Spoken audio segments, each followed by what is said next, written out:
Associações ajuizam a ação contra a XP pedindo indenização de 100 milhões de reais. Vamos entender esse caso também para vocês não ouvirem aí no mercado alguma bobagem sobre essa ação. Meu nome é Rafael Mortari, sou advogado de investidores. Então, eu gostaria de falar um pouco sobre esse caso, sobre essa ação, porque eu também sou um dos advogados da causa. Então, como caráter informativo que tem esse vídeo, eu acho interessante pontuar algumas questões para que também não tenha uma frenesi no mercado e se entenda da forma equivocada o que essa associação está buscando e também, ao final, eu vou falar um pouco sobre o direito dos investidores em alguns casos de prejuízos com COIs, com estes COIs ou com qualquer outro tipo de produto onde pode ter havido uma falha de informação ou uma falha no fluxo de vendas. Vamos então para o primeiro ponto desta ação, que é discutido basicamente as cláusulas estranhas ao produto. E sim, vários COIs emitidos, infelizmente, pelo banco XP, existem falhas nas cláusulas das DIs. Existem cláusulas em pelo menos 7 COIs que prevêem que ele é um título do tesouro da dívida pública. Então, no final das contas, não é. Todos esses 7 COIs são dívidas de empresas privadas, ou seja, não possuem o grau de risco soberano, né? Então, estamos falando aí de uma empresa privada. Não tem nenhum problema de ser de empresas privadas, mas na DI, esta informação ela precisa estar clara. E aí que nós entramos também em todas as normativas e na legislação, porque tanto a legislação da CVM, quanto do Conselho Monetário Nacional, regramentos da Anbima e o Código de Defesa do Consumidor preconizam, de forma geral, cada um dentro da sua atribuição, que os produtos vendidos eles precisam ter informações corretas, claras e sem qualquer tipo de omissão, de obscuridade ou até mesmo de informação falha ou inverídica. Acontece que nestes COIs que foram verificados ainda a depender de uma auditoria externa para se verificar se não existem mais COIs com esse tipo de problema, estamos diante de uma falha sistêmica na emissão de alguns DIs, de alguns COIs, que obviamente precisa de uma correção, porque no final das contas o mercado consumidor de investidores precisa ter informação correta para fazer a devida análise do grau de risco do investimento. Um assessor, um consultor, ele também tem o seu grau de responsabilidade quando indica, mas se a própria DI está equivocada, como que um assessor, consultor ou gerente de banco também vai ter propriedade para falar desse produto se nem ele sabe qual é efetivamente o grau de risco ou quais são as cláusulas, qual é o regramento daquele produto. Chegamos ao segundo ponto, que é o rating dos ativos subjacentes de alguns COIs. A ser verificado ainda, mas basicamente nós já temos sim elementos que comprovam que o rating dos COIs da Ambipar, eles tinham algum tipo de falha, de obscuridade ou de omissão. Até porque em várias DIs, são mais de 40 emissões, se eu não me engano, de COIs da Ambipar. Então, não fizemos uma análise exaustiva sobre eles, mas constatamos em diversos que o rating do ativo subjacente não estava na DI. E isso é uma falha por si só. Mas evoluindo, se nós vermos aqui, eu estou colocando essa DI na tela, este link, em tese, ele leva para um site externo onde deveria constar o rating do ativo subjacente. E vejam bem, quando você acessa esse site externo, você sequer tem acesso ao rating, porque precisa, no mínimo, fazer um cadastro. E em alguns casos, e este parece ser o caso também, precisa fazer a contratação do serviço para ter o rating. Um ponto muito importante é que o rating ele muda conforme o tempo passa. A dívida ela pode ficar mais bem classificada ou piorar a depender de vários fatores externos. Acontece que no momento da emissão existe um rating específico. Então, por que no momento do oferecimento do produto este rating já não estava na DI? Este é um questionamento que é levado para dentro do processo, para a discussão, porque, ao nosso ver, ao ver das associações, existe uma irregularidade profunda aí que enseja uma nulidade ou, no final das contas, mais que isso, os COIs que não têm este rating, né, ou seja, que o consumidor, o investidor consumidor não conseguiu ter acesso ao grau de risco, e também aqueles outros COI com cláusulas que são estranhas, estes COIs por si só, eles já são nulos. Então toda a venda, toda a perfectibilização do investimento, ela resta nula por estas falhas que são insanáveis. No momento da contratação, não existia como se verificar outra informação, porque no final das contas ou estava errada ou não existia no documento essencial para a perfectibilização do investimento. O terceiro ponto é o risco cambial.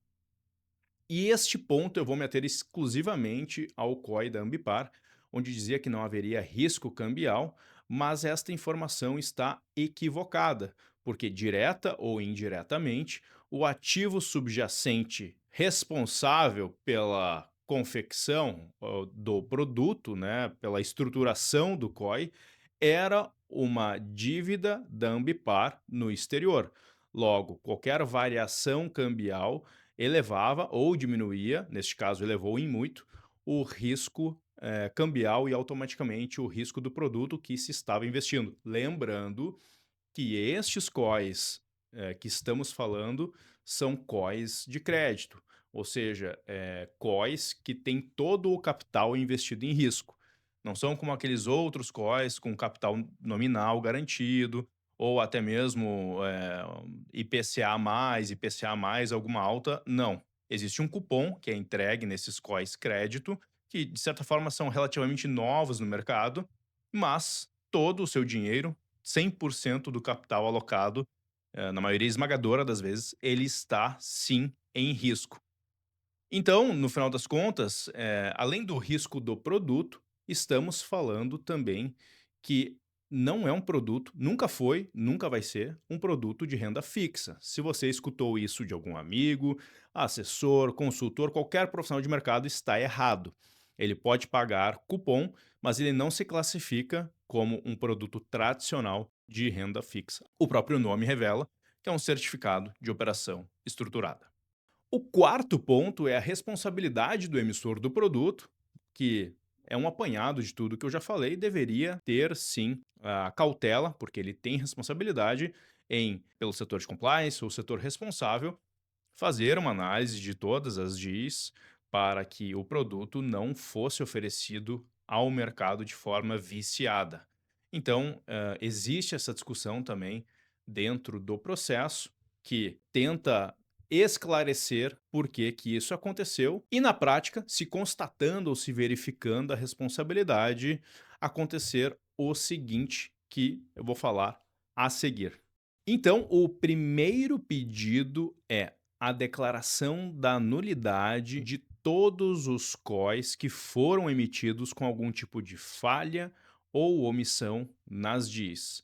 Na prática, isso revela que esta situação, esta declaração do juiz, uma eventual sentença procedente do juiz, pode ensejar que todos que sofreram com prejuízos do COI da Ambipar, por exemplo, tenham direito, por ação própria, requerer o prejuízo ou a declaração expressa da nulidade para que volte ao status quo anterior ao investimento neste COI. Essa é uma questão que ainda vai ser debatida, mas na prática o efeito vai ser esse.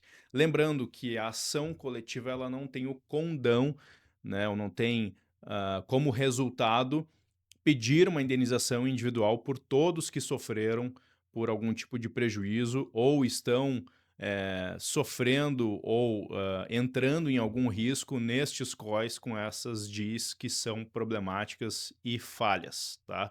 A ação civil pública dessas associações visa a proteção e o bem do consumidor investidor de forma coletiva.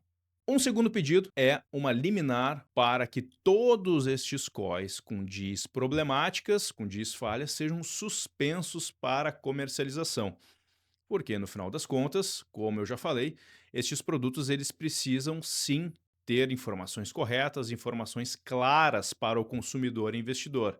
Se não existe, se estão falhas ou se ainda dão algum tipo de percepção equivocada, precisa sim de uma correção e é solicitado que seja feita uma auditoria, por uma auditoria externa, em todos estes produtos, em todas essas DIs, nesta documentação, para que aí sim voltem a ser comercializados se for o caso. Então, este é o papel da associação, é tratar esta situação de forma a proteger o mercado de forma global. E um último pedido, pedido-chave, existem algumas outras discussões dentro deste processo e alguns outros pedidos, mas que de repente essa informação não é tão palpável agora, mas é o pedido de indenização de 100 milhões de reais por dano moral coletivo, que vai ser revertido para o Fundo de Defesa de Direitos Difusos pelo abalo de confiança no sistema de consumo. Afinal de contas, o investidor ele é sim um consumidor de produtos financeiros dos bancos, das corretoras e, enfim, de qualquer outro tipo de investimento que é oferecido ao mercado consumidor. E o que nós podemos extrair de todas essas informações e desta ação é que o consumidor investidor ele precisa ficar atento a toda esta documentação. O papel do profissional de mercado que orienta é muito importante e é de se salutar que ele esteja ao seu lado. Mas no final das contas, a documentação ela pode, em algumas vezes, por alguma falha de informação, por algum desvio de conduta ética do profissional de mercado, pode revelar outros elementos ou elementos até mesmo que o próprio profissional não viu, esqueceu de comentar. E aí se gera um embate muito crítico entre o que diz a documentação e o que o profissional de mercado lhe informou. Pode ser que este abalo de confiança ou essa discrepância nas informações vá gerar algum tipo de perda para o investidor, e isso precisará ser discutido na via judicial, porque no final das contas nós sabemos que o mercado ele sempre revela essas inconsistências e irregularidades que dificilmente são revertidas ou seguem um caminho de acordo extrajudicial. Então, se você tem algum dos COIs já mostrados, mas que coloco aqui novamente, pode ser que você tenha direito a discutir na justiça ou, ao menos, tentar uma composição amistosa por causa de falha ou vício no momento da perfectibilização do investimento, seja por uma falha de informação do profissional de mercado que lhe assessora, ou seja, por uma falha no próprio documento que é responsável pela perfectibilização e informação ao mercado do investidor, neste caso, a DI.